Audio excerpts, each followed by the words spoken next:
Rencontre au sommet à présent. Elles sont belles, elles sont sportives, elles se prénomment Mercedes, Porsche et Vanina. Gérald Berry les a rencontrées dans un petit village des Ardennes françaises. 1, 2, 3, 4. Château de Remilly-les-Potets, au sud de Rocroi, France.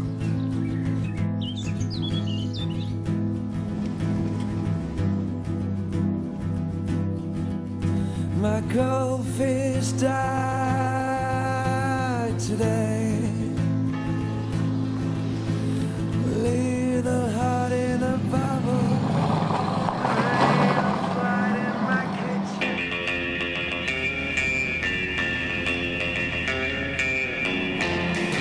La région de Champagne-Ardenne recèle quelques petits trésors de village que traverser en Porsche 911 ne pose nullement question tant la doyenne est discrète, confortable et sobre. La nouvelle Mercedes AMG GTS est-elle plus ferme en suspension et en assise, moins évidente au quotidien? Tiens, elle va aussi au pôle mécanique des Ardennes, près de la frontière franco-belge? Suivons-la.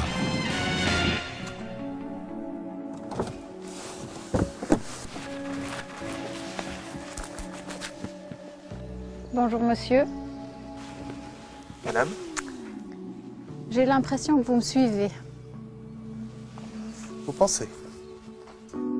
Et en plus, vous me copiez.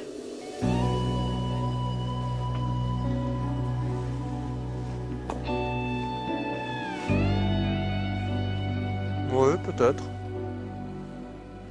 Juste une impression. Oui, peut-être, mais par contre, devant, question identité, y a pas photo, hein? C'est pas faux. Un euphémisme. Au moins la cible est claire, mais avec une toute autre philosophie. Ah, oui quand même. C'est du lourd, moteur central avant, 2 turbos là-bas, une belle isolation thermique.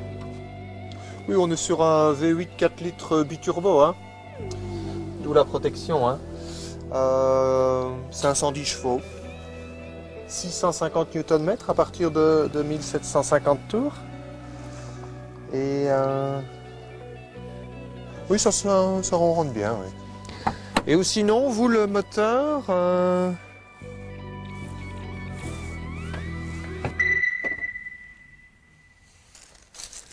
Oui, et il est où le moteur? Il n'y en a pas. Enfin, il est très discret. C'est un petit moteur compact, 6 cylindres à plat, plat de 6, 3 litres 8, 560 chevaux et 700 Nm, 50 de plus. Et 50 de plus. 50 de plus. 50 Nm de plus et 50 chevaux de plus pour la Porsche. Moteur biturbo aussi. Oui, faut le savoir quand même, hein, parce que dans le genre discret. On va faire un tour? La 911 Turbo S dispose de 4 roues motrices et avec ses 560 chevaux, elle abat le 0 à 100 en 3 secondes 1. Il aurait été plus juste de comparer la AMG GTS à la 911 Turbo et non Turbo S, mais elle n'était pas dispo. Sa vraie rivale, c'est peut-être la Jaguar F-Type R. Bon, je vous en prie, Vanina.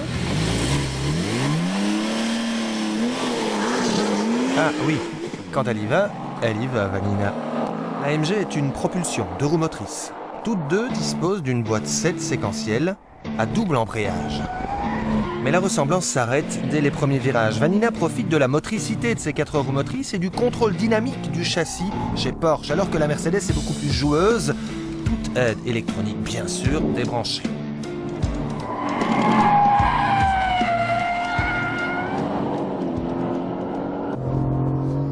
Je parie que Vanina préférera la Porsche. Moins muscle car.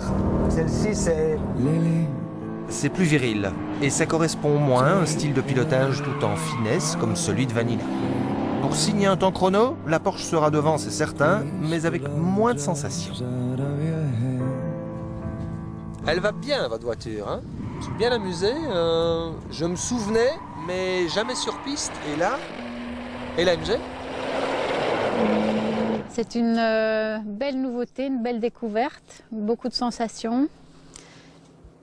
Pas trop comparable, je pense, par rapport à la Porsche. Non, hein? Non, mais on retrouve des belles sensations de jeu. On arrive à bien la placer. Il y a un peu de transfert de masse, juste ce qu'il faut pour s'amuser. S'amuser, c'est le mot. En fait, notre modèle d'essai est équipé du pack Dynamic Plus, comprenant des supports moteurs actifs qui réclament un peu de temps pour comprendre les transferts de masse, les changements d'équilibre de l'AMG. Alors au début, c'est vrai, c'est bizarre, mais au bout de quelques tours, lorsqu'on débranche tout, moi je trouve ça agréable. Les pneus sont bien, là, on peut y aller. On peut y aller, et contrairement à ce que je pensais avec un châssis alu, les phases de décrochage et de reprise d'adhérence sont parfaitement équilibrées par le différentiel. C'est clair. Ce sont deux très belles voitures, très abouties, mais l'une avec pas mal d'années d'expérience en plus et ça se sent. Et avec 4 roues motrices, et 4 roues directrices, et un aéro actif, mais c'est moins fun que l'AMG. Je trouve que même au niveau de la conduite quotidienne, la Porsche est plus confortable. Mais pour le grand frisson, c'est plutôt l'AMG, surtout sur une piste faite de gomme et de tarmac, n'usant presque pas les pneus. Et puis il y a la bande-son, préservée du gros V8 typique AMG malgré les turbos. Cela dit, la Mercedes est toute neuve, elle a un look auquel on n'est pas encore habitué. La nouveauté a toujours quelque chose d'excitant. Donc entre les deux, difficile de choisir. Bon, merci Vanina. Merci Gérald, merci beaucoup. Je pense que on vous attend. Oui, effectivement, je m'occupe aujourd'hui du RACB GT Club et les membres m'attendent au Nordschleife où je vais les emmener faire une petite découverte. Mais oui, c'est une bonne occasion d'utiliser sa voiture sur des chouettes événements, sur des chouettes routes, sur des circuits parfois. Parce qu'aujourd'hui, c'est pas toujours facile d'utiliser sa GT sur la route. Vous nous inviterez. Certainement. Merci, je vous laisse. Au revoir. Au revoir. Bonne route. Bonne route au volant d'une AMG GTS à 138 000 €. C'est 63 000 de moins que la Porsche Turbo S, 31 de moins que la Turbo, tout en étant plus généreux sur les équipements. Et ça mérite aussi un regard.